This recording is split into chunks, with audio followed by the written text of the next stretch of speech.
Do you feel overwhelmed trying to navigate food when you're burnt out or fatigued?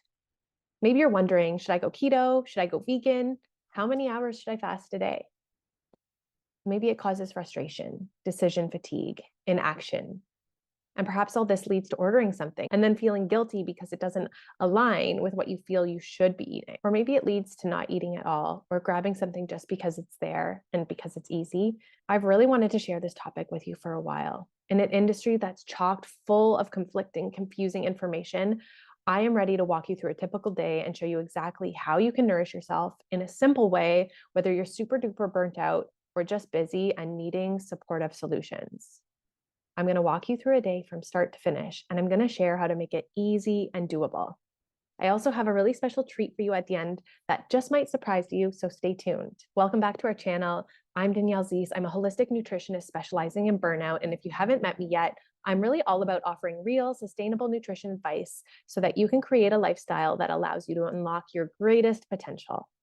I'm a mama to a 1-year-old and one of the founders of the Adrenal Recovery Collective. And here at the Collective, we are on a mission to help you get your energy back, help you balance your hormones, lose the unwanted weight, and uncover and address those root issues in a holistic way so that you can feel normal again and get back to living the life that you dream of. So I know you're wondering, okay, so where do I even start with food?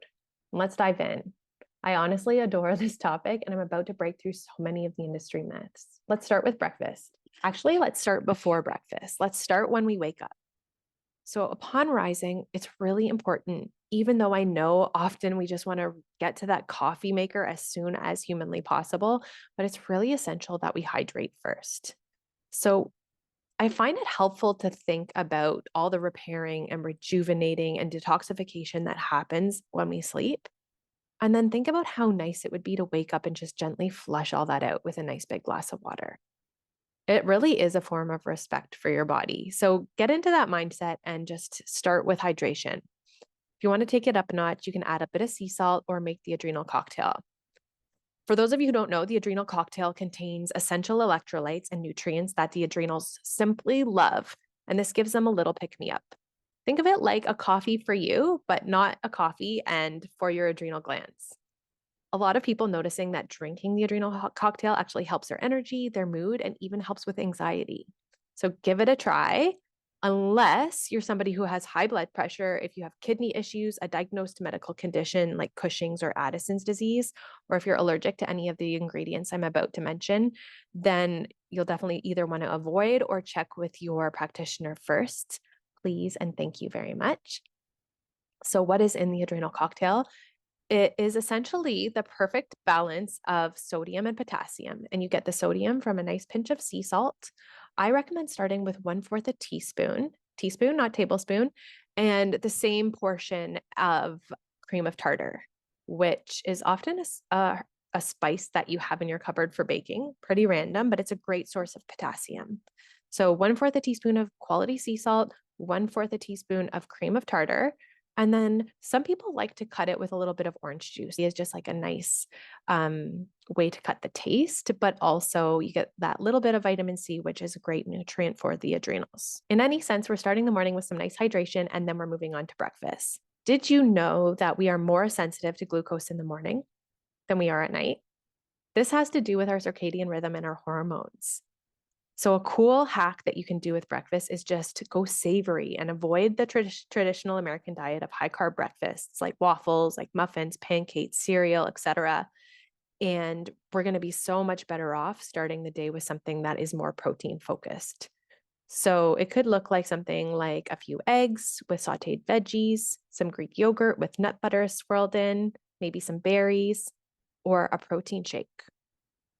When it comes to making the shake, you want to make sure that you have protein, some fat, and then you can sweeten up with a little bit of carb of your choice. And you want to make sure it's just not too heavy on the fruit.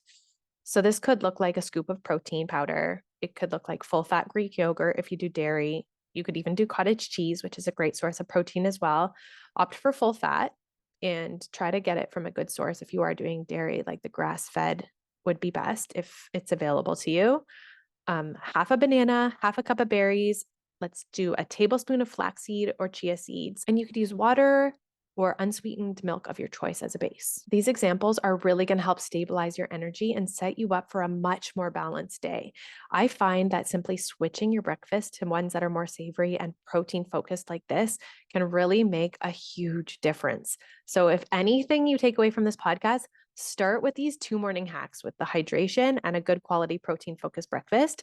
And I guarantee you're going to notice a difference. A really good tip that you can try out is actually eating fiber first, then protein, then fat, and saving the starches till the end of your meal. Doing this, according to Jessie Inchops from the Glucose Goddess on Instagram, in her book, The Glucose Revolution, she references a study where they show you that you can actually reduce the glucose spike in your meal up to 75%, which is absolutely groundbreakingly huge. So if you're having some sauteed veggies, eggs, and toast for breakfast, you'd eat them in that order. So veggies first, then your eggs, and the starches last. This is so awesome because when we're thinking about blood sugar, we're often thinking about balancing our meals with the protein and the fat and the moderate source of carbs, but we're not really thinking about the order that we're actually consuming them. But this is an incredible hack that I feel like we've got to try and see what it can do for us. It also gives us a bit more flexibility in regards to our carb intake, which is cool. So let's move on. So we've had our breakfast and now we're getting later into the day, and this is where we might start thinking of snacks. Having imbalanced blood sugar levels and a lot of burnout going on will make us feel like we need snacks constantly. This can actually lead to a lot of symptoms. Anxiety and mood imbalances are really big when it comes to blood sugar dysregulation. So if you're feeling snackish, have a snack, but make sure it's balanced with the protein, fat, and ideally slower burning carbs like veggies. Some examples could be hummus with peppers, carrots, and cucumbers, or other veggies that you like. You could do Greek yogurt with nut butter, or maybe some leftover breakfast smoothie. And then we come to lunch. With lunch, especially if you experience pretty drastic afternoon crashes, this is a meal you can play around with and often discover that you can ward off the dip by balancing your lunch meal better. This could look like a nice big green salad with whatever veggies you love, with 3/4 cup of protein of your choice. Could be chicken, could be fish, steak, beef, eggs, tofu, or it could be something like lentils or another legume. Top it with a homemade dressing. One of my favorites is olive oil, honey, and some fresh cracked pepper. Another idea would just be doing something like soup. Could be a nice homemade broth with some chicken, veggies, and a little hunk of sourdough with butter. I do find if you go too heavy with the starch or portions in general at lunch, what goes up must come down, and the crash that follow often aligns with your meal. So incorporate that hack I shared above in regards to the food order, starting with the fiber, then your veggies, and then going protein, fat, and saving the starches till the end. And be mindful of the portion that you're consuming and let me know what you notice. What I really love about this is that you can often experience same day wins, and there's really nothing more satisfying than that. And speaking of satisfying, if you're enjoying this video, if you're finding the tips I'm sharing helpful, would you mind liking this video? It really means so much to a small business like ours. And even more so if you feel like sharing with a friend and help getting the word out there for people who are struggling with their energy and their hormones. And don't forget to subscribe if you want to get notified every time we release a new video. Okay, so post lunch, this is where many of us start to feel really tired. To a degree, this is actually kind of normal. We're often a few hours out from our last meal. We've often had a big day already. And this is where we could find ourselves wanting something sweet, maybe a coffee, something to lift us up quick.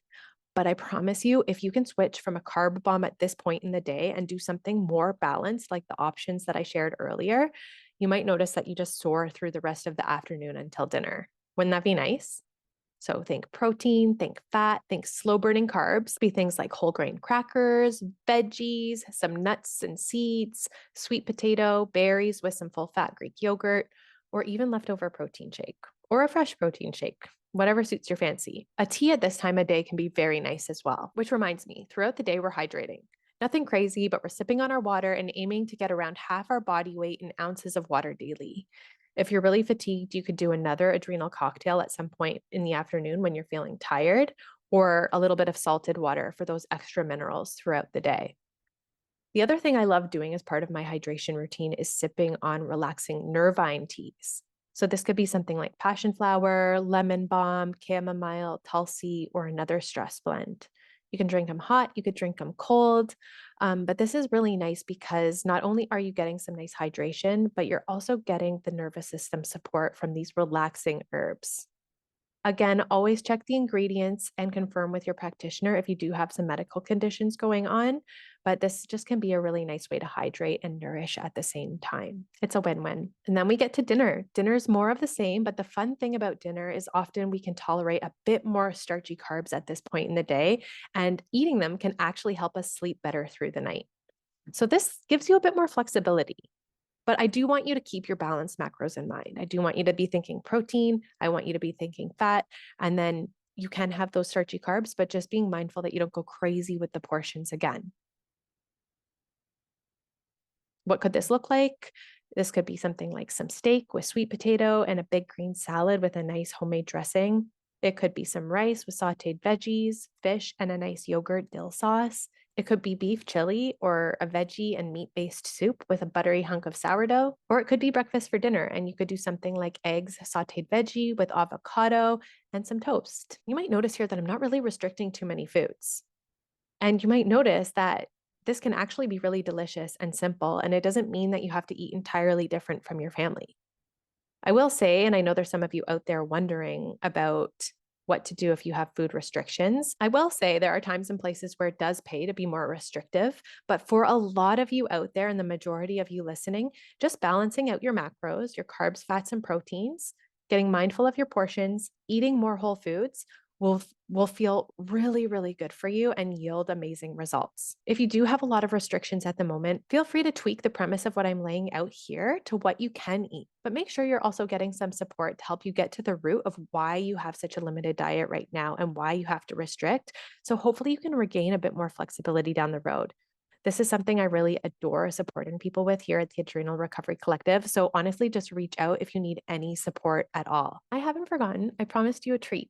And yes, my fellow human friend, you can still enjoy treats and dessert, but I will ask that you do get mindful about your relationships with these said treats. So, not making dessert a regular habit is going to help support you with your health goals, 100%. But if you do want to have a little treat after dinner every now and then, you have my blessing. Go for it. If you've eaten a balanced dinner before that with your protein, with your fat, with your moderate balance of starchy carbs, then this is going to give you a little bit more wiggle room and help reduce the severity of that glucose spike because you've had a balanced meal before that. If you want to even take it up a notch, you could have something like a really cinnamony chai tea because cinnamon is also great for helping to reduce blood sugar.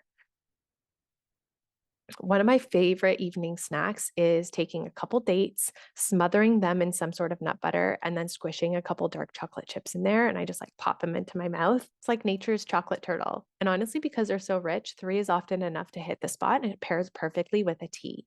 I love just cozying up with something like that and reading a good book at the end of a busy day. You can find more great recipes in my Eat for Energy recipe book. Got a lot of great dressings and sauce recipes in there to help you spruce up your veggies and proteins. Lots of balanced soups and proteins and smoothies, caffeine alternatives, and even a guide to weaning caffeine if it's something you're trying to reestablish your relationship with. The book also includes a portion guide and a couple sample meal plans, whether you're just starting out on this journey or you're really well seasoned and have a more restrictive diet. So I kind of lay out the land for both options for you and give you lots of ideas of different things that you can eat. But I really hope that this is giving you some inspiration on how to navigate a day of eating moving forward when you have fatigue. I know one of the biggest challenges here is actually like getting these meals on the table. I really encourage you to just take a bit of time out of each week to plan and prep what you can to make getting these meals into your belly as easy as possible. Cook in batches so you have stuff ready to go. And I promise you, it makes a world of difference. When it comes to the ideal adrenal recovery diet, I really want you to tap into what works for you and what you feel your body needs right now. Because burnout is a state of depletion in our body, it's all about nourishing ourselves back up. Is this a time to bring in something like intermittent fasting? I have to say it truly depends. I have a podcast where I answer a lot of these more specific food trend questions that I'll link in the show notes because I've gone into it in a lot of detail. But I will say, because I know some of you are going to be wondering in this episode, when it comes to fasting, it often isn't the most aligned thing, especially for women when you have a lot of fatigue. We need like that nourishment. We've got to establish more balanced blood sugar levels, and we've really got to refuel our depleted bodies. So that's what I want your focus to be right now. And I want you to think about what that could look like for you. And I want you to think about what you can do starting tomorrow to really craft a day that kind of takes the premise of what I've laid out here for you today and make it your own. I want to see what you're making. Tag me on Instagram, take pics of your food. Let me know what you're experiencing when you implement these tips. You can follow us at the Adrenal Recovery Collective, or you can follow me on my personal account at Simply Nourish. Tag me either place, I'll see it, and I will just be loving checking out what you're up to and supporting you from there. So, this is how you can use food as fuel to help not only energize you throughout the day, but support healthy hormones and bring you and get your energy back if you're really struggling with burnout and fatigue. I really hope this has been helpful and given you some great next steps. If you have any questions whatsoever, put them in the comments. And if you need some support with this, if you want your hand held, if you want a proven system, if you want a community, come join us within our Fatigue to Fabulous program. It is a month-to-month recovery membership program and contains a complete A to Z recovery system, an incredible, nurturing, I know I'm biased, but it is truly just the most incredible community. You have unlimited support from our coaches within the Facebook group. We have monthly group calls where we connect, where you get all your questions answered, where you can get support from our entire functional team. There's no better time to join, and we can't wait to support you in there. If you've made it this far, don't forget to like and subscribe and share this video with a friend. If there's somebody out there who's struggling with their energy, struggling with their diet, let them know that we exist and that we're here to help. If you have any questions, get in touch and let me know what you think of all of this in the comments below. Thanks for being here with me today and can't wait to see you next time.